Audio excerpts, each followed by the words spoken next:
What is Elden Ring trying to say?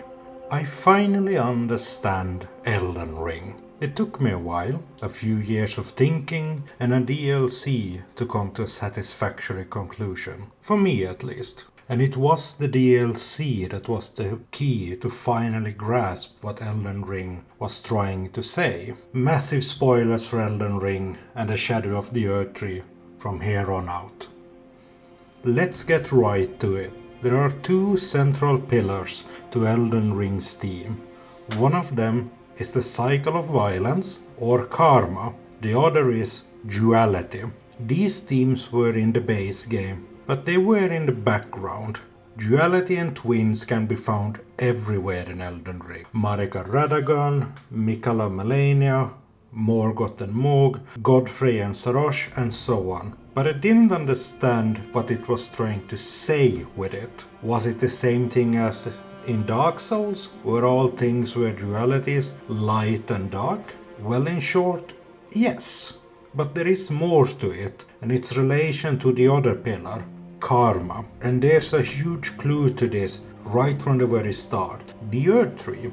The Earth Tree is projected as life, abundance, light. It is even trying to supplant the sun. But you can't just have abundance and light. If there is light, there has to be a shadow. Hence, Shadow of the Earth Tree. As we learn from Dark Souls, if there is light, there has to be dark. And it is in the DLC we get a full exploration of the first pillar, karma. Some people would say cycle of revenge fits better, but I mean karma in the Buddhist way. This is a very oversimplified version of it. If you want a deeper exploration of it, I will link a video in the description. But simply, good deeds gives good action, bad deeds give bad action. And it's in the DLC we get to see the full extent of Queen Marika's karma. Marika has always been a mystery. You never meet her, as in you can talk to her.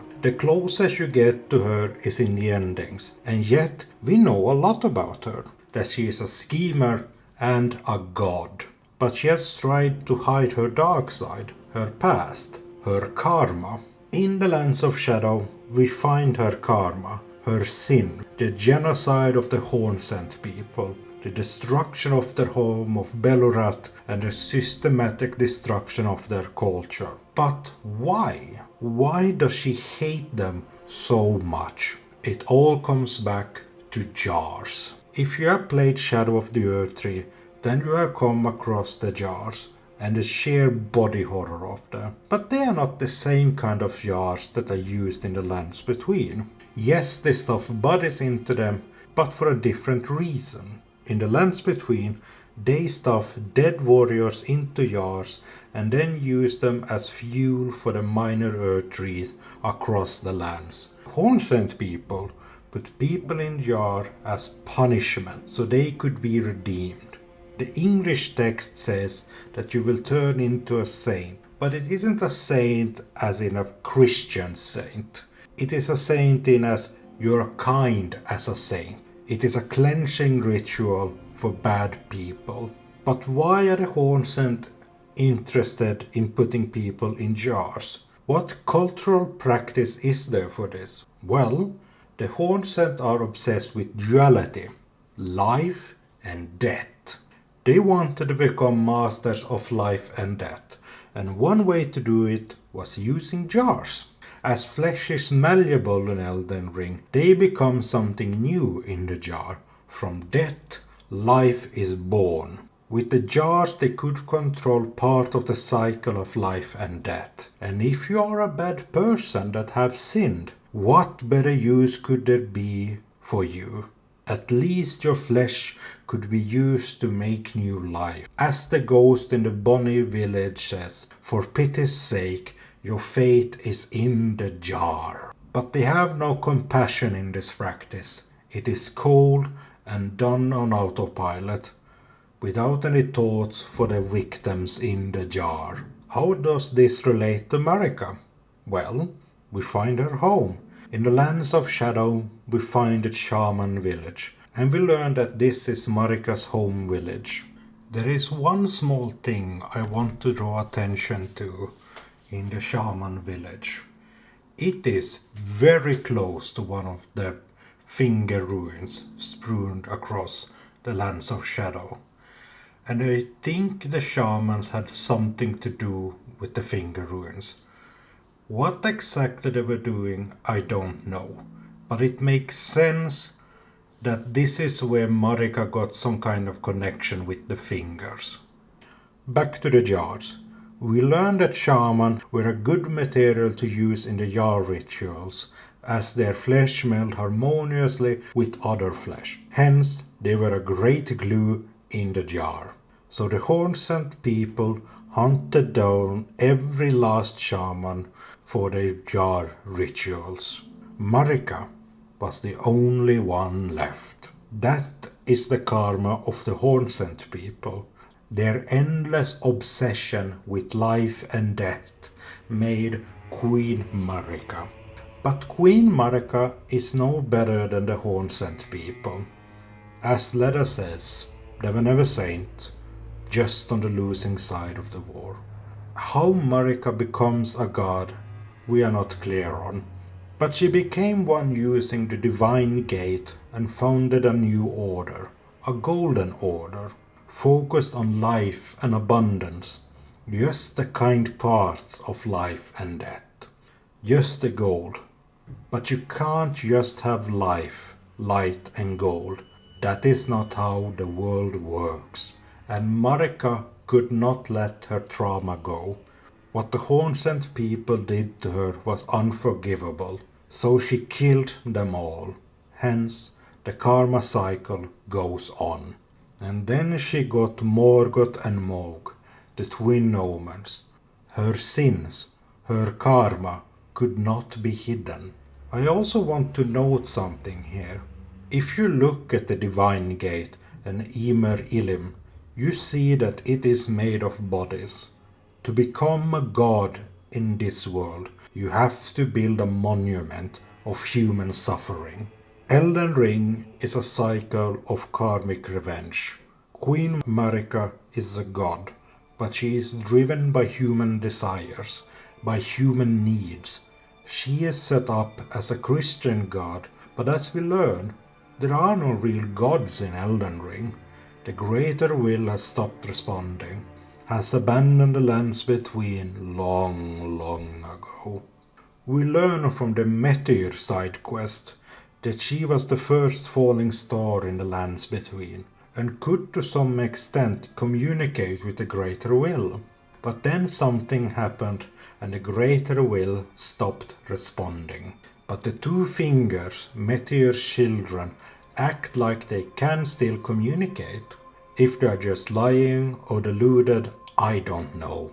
What the finger quest is answering though, is that Rani, Vari and the Beastman was right. The fingers are deluded and broken. There were never any hope from the start.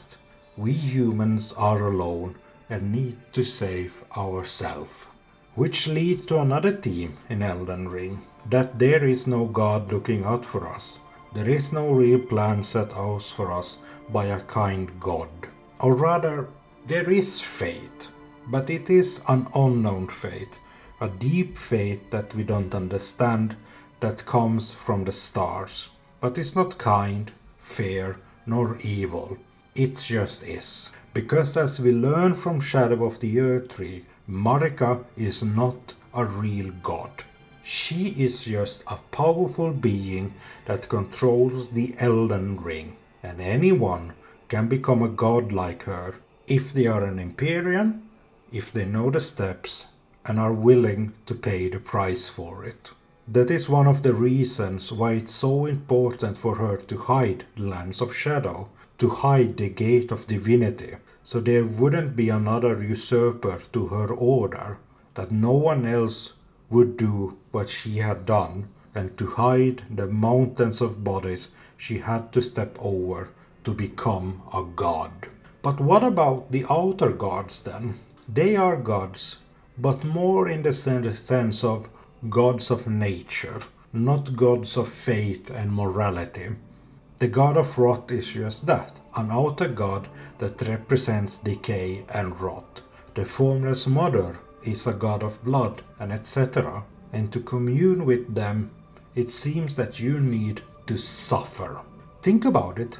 Morg found the formless mother after he was stuck in the sewer, abandoned. Gods know how long he suffered down there. Same with Ramina and Melania.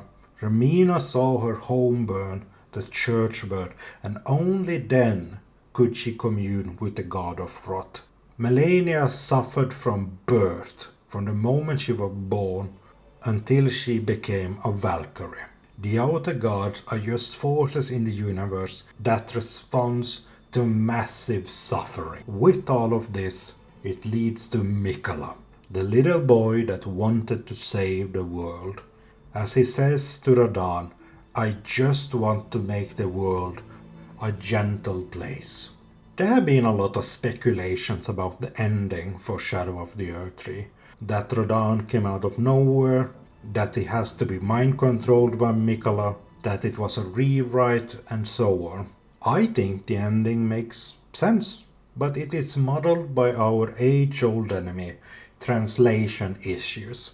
I too struggled with the ending, until I came across a Tumblr post where the author compares the last cutscene between the English and the Japanese text, and oh boy is there a lot missing. I highly recommend reading the post, link in the description. But to keep it short, what the Japanese text is focusing way more is that Miquella is just a kid. There is one thing that people tend to forget about Miquella. He is a child. He is cursed with eternal youth. This is my speculation, but Miquella can't grow up mentally. He can't mature. He sees the world from the eye of a child. He can learn, but he can't be granted wisdom that comes with age. So he tries to fix the world through a child's eye. First his sister Melania. He researches and ponders, but in the end he can't cure her. Not even the golden order of his parents can cure her. The only thing he can do is to stale his sister's curse with his needles. He grows a tree, a new home for the people that were thrown away and discarded by the golden order, but the tree is hollow, rotting and decaying. It is a decaying tree, a decaying home. Miquella has to go bigger. He wants to save the whole world, not just parts of it. He wants to save all of it. He wants to embrace the whole world, embrace all dualities. To do that, he has to become a god, like his mother. And to do that, he needs a consort, someone to co-rule with. And in his childlike eyes, his brother Radahn is a perfect candidate. And Radahn agrees, for one simple reason. Radahn wants to become Elden Lord, but not for the same reason as Miquella. Radahn wants war. Radahn wants conquest. He is a general, after all. Let's talk about Radahn a bit. He is portrayed in the game as a heroic figure. Everyone seems to like him, but let's really look at him, at his deeds. He portrays himself like Radagon and Godfrey, the red hair and the lion, the two Elden Lords. Why? Well, I think it's to show that he is the next Elden Lord. Look at the ones that came before me. I am their true inheritor, trying to get legitimacy by association. He also learns gravity magic. But why? Two reasons are given in the text: to save his horse and to save the town of Celia. But are these things done out of kindness? Look at his horse. It is way too small to keep carrying him. The kind thing to do would be to get a bigger horse, to move on. But Radahn refuses to do that. He uses gravity magic so he can keep his old child horse. Same with Celia. It is fated to be destroyed via a falling meteor, but Radahn stops it. Radahn refuses things to happen. He is a god of status quo. He is true stagnation, even stopping fate in its tracks. So he paints himself like the conquerors that came before. He refuses to let things go, and he loves war. He doesn't sound like a kind ruler to me, but in a child's eye, he would. That is why Miquella wants Radahn, and Radahn agrees, and they make a vow. What exactly this vow is, we don't know. It is left up for speculation. I think part of the vow is that Radahn wants a war. A war like the Elden Lords of old fought in. The one thing he could not get in the lands between, as all things were already conquered. So when the shattering happened, he rejoiced. Finally, a war. He marched on the capital, but was pushed away by Morgoth, last of all kings. And in the end, he fought Melania in Caelid, and she told him that Miquella now awaits him, and he was almost killed by her blooming. Almost makes you wonder, did he or Miquella have something to do with the Night of the Black Knives? Both of Radahn's siblings had something to do with it. While this was going on, Miquella cocooned himself in the harlig tree, and then Morg came and kidnapped him and took him deep underground. But as we learn, this was part of Miquella's plan. It was all a plan to get entrance to the lands of shadow, and with the death and exploitation of Morg, the final puzzle piece was in place. Miquella now had all the pieces he needed to make the world a gentle place, to make his new world order something better than what had come before. And his solution is simple, childishly simple. Just make everyone play nice. Take away free will. Charm everyone. That is his solution to the karma of the world. His solution of breaking the cycle of violence.